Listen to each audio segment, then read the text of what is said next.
इस वीडियो में हम आयुर्वेद के बहुत ही महत्वपूर्ण औषधि गुग्गल कल्प के बारे में चर्चा करेंगे, जिसके अंतर्गत हम गुग्गल कल्प के परिचय, निर्माण विधि, गुग्गल पाक लक्षण, अनुपान, मात्रा और इसके प्रयोग के बारे में जानेंगे। इन सभी विषयों को अच्छे से जानने और समझने के लिए वीडियो को अंत तक जरूर देखिएगा। यहाँ पर सबसे पहला हेडिंग गुग्गल कल्प के परिचय का लिखा है, जिसके अंतर्गत लिखा है कि वटी कल्पना के अंतर्गत गुग्गल कल्पना भी एक महत्वपूर्ण कल्पना है, जो मुख्यतः वात रोगों, नाड़ी रोगों, रक्त दुष्ट जन्य रोगों में उपदिष्ट है।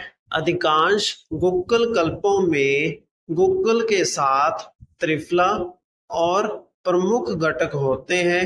गुग्गल कल्पना उत्तम रक्त शोधक, वेदनानाशक व शोथहर है। इस परिचय की व्याख्या का अर्थ ये है कि गुग्गल कल्प का प्रयोग वात रोगों, नाड़ी रोगों अर्थात शरीर के नर्वस सिस्टम से संबंधित रोगों और रक्त दुष्ट जन्य रोगों और रक्त शोधक के रूप में प्रयोग किया जाता है।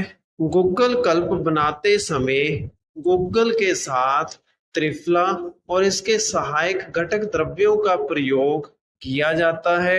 इसके बाद अगला हेडिंग गुग्गल कल्प की निर्माण विधि का लिखा है, जिसमें लिखा है कि त्रिफला, त्रिकुट आदि औषधियों के मिलित मान के समान भाग या द्विगुण भाग गुग्गल लेकर सर्वप्रथम इमाम दस्ते में थोड़ा थोड़ा घृत मिलाते हुए गुग्गल को कूटते रहते हैं। जितना कूटते जाते हैं उतना ही गुग्गल गुणकारी होता है। अब जब कूटते कूटते गुग्गल मोम की तरह मुलायम हो जाए तो उसमें काष्ठ औषधियों का चूर्ण थोड़ा डालते हुए कूटते जाते हैं, फिर गोलियां बना लेते हैं। अब हम इस निर्माण विधि को समझ लेते हैं। गुग्गल कल्प बनाने के लिए सबसे पहले त्रिफला, त्रिकटु आदि औषधियों के मिलित मान अर्थात भार के समान या 2 गुना शास्त्र में लिखित निश्चित मात्रा के अनुसार गुग्गल लिया जाता है।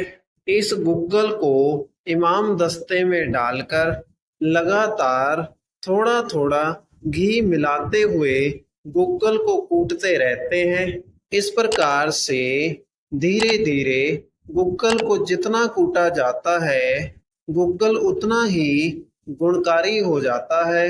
इस प्रकार से जब कूटते कूटते गुग्गल मोम की तरह मुलायम हो जाए तो उस गुग्गल में त्रिफला, त्रिकटु आदि काष्ठ औषधियों का चूर्ण थोड़ा थोड़ा डालते हुए फिर से गुग्गल को कूटते जाते हैं।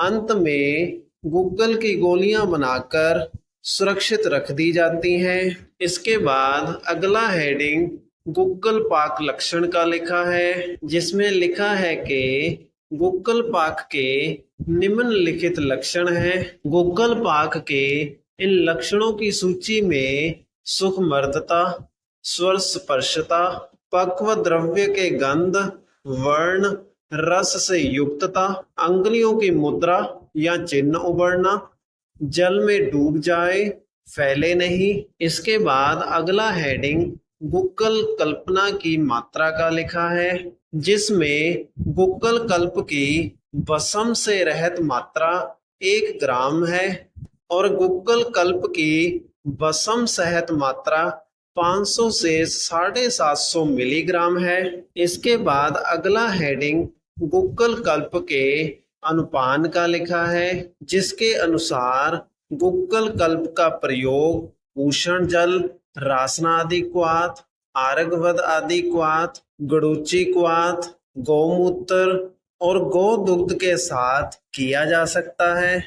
इसके बाद अगला हेडिंग गुग्गल कल्पना के आम्यक प्रयोग का लिखा है, जिसमें लिखा है कि सभी वात रोगों, नाड़ी रोगों, रक्त विकारों में गुग्गल कल्पना उत्तम लाभदायक है। यह उत्कृष्ट शोथहर, वेदनानाशक, रक्त शोधक है। अब हम इस प्रयोग की व्याख्या में लिखे गए आयुर्वेदिक शब्दों के अर्थ जान लेते हैं। वात रोग एवं नाड़ी रोग अर्थात नर्वस सिस्टम से संबंधित रोग, शोथहर अर्थात सूजन को ठीक करने वाला, वेदनानाशक अर्थात दर्द को नाश करने वाला, रक्त शोधक अर्थात रक्त को शुद्ध करने वाला। इसके बाद गूगल कल्पना के प्रयोग के आखिरी पैरे में लिखा है कि मेदोवृत्ति में गूगल कल्प विशेषतः नवक गूगल सर्वोत्तम कल्पना है। गंडमाला, अपची, अर्बुद, ग्रंथि आदि में कांचनार गूगल उत्तम योग है। इस प्रकार प्रयोग के इस पैरे में रोग के अनुसार गूगल कल्पनाओं के नाम दिए गए हैं, जिसमें मेदोवृद्धि अर्थात शरीर में मोटापे से संबंधित रोग होने पर नवक गूगल का प्रयोग किया जाता है। इसके अलावा गंडमाला, अपची अर्थात थायराइड, अर्बुद ग्रंथि अर्थात ट्यूमर की स्थिति में कंचनार गूगल सबसे उत्तम औषधि है। इसी के साथ हमारी आज की वीडियो का विषय यहीं पर समाप्त होता है। अगर आपको वीडियो अच्छा लगा तो वीडियो को लाइक करें और इसी प्रकार से आयुर्वेद से संबंधित वीडियोस प्राप्त करने के लिए हमारे चैनल को सब्सक्राइब करें।